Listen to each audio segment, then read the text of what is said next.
मतलब ये हुआ कि हम सेकुलर कंट्री हैं, पाकिस्तान रिलीजियस कंट्री है। चलिए हम ये मान भी लें, है नहीं, क्योंकि अगर रिलीजियस आधार पर होता तो इंडिया भी रिलीजियस स्टेट होता और पाकिस्तान भी रिलीजियस स्टेट होता। तो ये अपने आप में ऐतिहासिक तौर पे इनका स्टेटमेंट पूरी तरह से गलत। अब इसको कोरिलेट करिए बांग्लादेश से। बांग्लादेश को 2010 के बाद तो डिक्लेयर कर दिया गया वो सेकुलर स्टेट है, वहाँ पे कोई स्टेट रिलीजन नहीं है। चलिए मान लेते हैं उसको अफगानिस्तान, उसको कैसे आपने जोड़ा? और निश्चित तौर पर एक सवाल उठा कि आपके पास डेटा क्या है, क्या डेटा है, किस आधार पे करें कि कितने परसिक्यूटेड माइनॉरिटीज वहां थे, वो आए कब, इसका कोई आपके पास डेटा नहीं। रिपोर्ट बताता है, गवर्नमेंट ऑफ इंडिया का रिपोर्ट बताता है कि migration from Bangladesh has been reduced. Indians जाकर के वहां पे रह रहे हैं और वहां से वो रिड्यूस हुए हैं आने वाले पिछले दिनों में।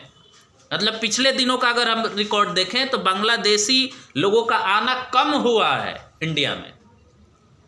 अब सवाल ये उठता है कि ये माइनॉरिटीज की जो आपने बात की, ना तो आपके पास डेटा है, ना तो कोई आपके पास इससे रिलेटेड कोई अथॉरिटेटिव रिपोर्ट है।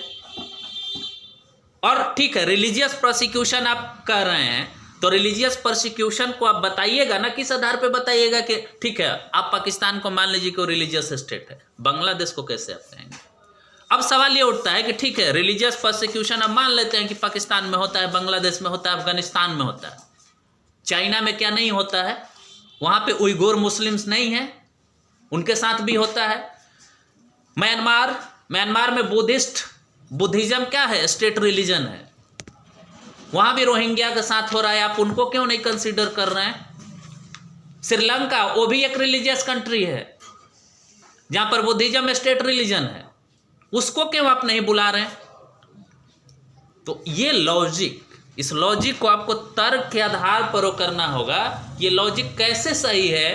पहला तो ये कि परसिक्यूटेड माइनॉरिटीज का मतलब क्या, रिलीजियस माइनॉरिटी या परसिक्यूटेड माइनॉरिटीज का क्या मतलब हुआ?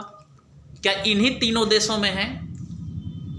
जहां से आपको अफगानिस्तान कैसे कनेक्ट हो गया, वो तो आपसे विभाजित भी नहीं था, साथियों ने बताया, आपके साथ तो उसका कोई कनेक्शन भी नहीं था।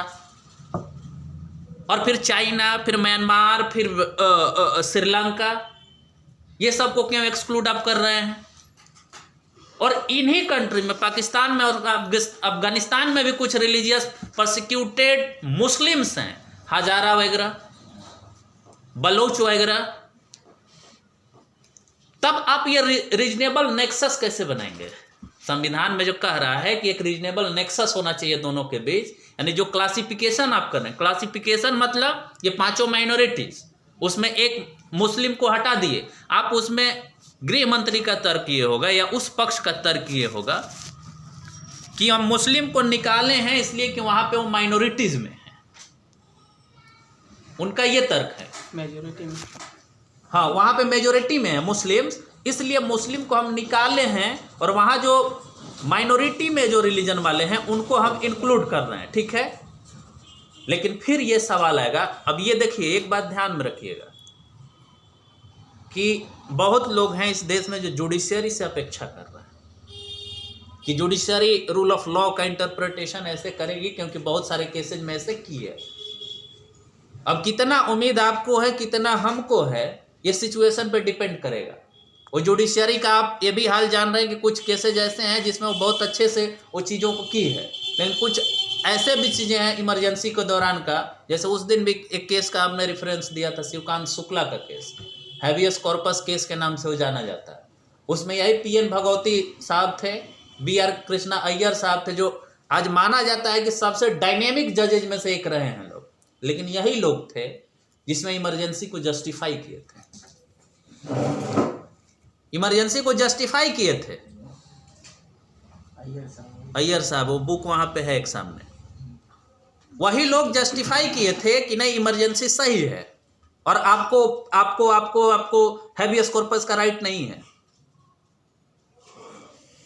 आपको मतलब ये राइट नहीं है कि आप फ्री घूमें, आपको डिटेंशन में रखा जा सकता है, प्रिवेंटिव डिटेंशन में।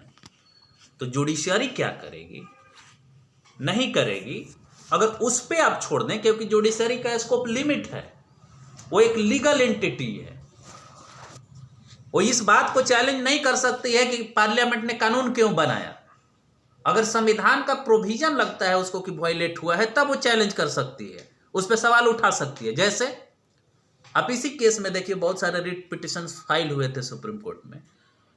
तो जब लोगों ने कहा कि इसको आप रोकिए, स्टे लगाइए, तो सुप्रीम कोर्ट ने कहा कि नहीं। के वेणुगोपाल जो आपके अटॉर्नी जनरल हैं, उन्होंने एक स्टेटमेंट दिया कि this act has not been notified right now, और जब तक एक्ट नोटिफाई नहीं होता है तब तक आप उसको इन्फोर्समेंट पे कोई भी ऑब्जेक्शन नहीं लगा सकते। बोला कि हम नहीं कर सकते, ये सरकार फ्री है करने के लिए। आप इस बात से समझ जाइए कि उसका हाथ बंधा हुआ है। और दूसरी बात ये भी आप जान जाइए कि बहुत सारे केसेज ऐसे होते हैं कि जुडिशरी अपने लिमिट से बाहर नहीं जाती है, चाहे जरूरी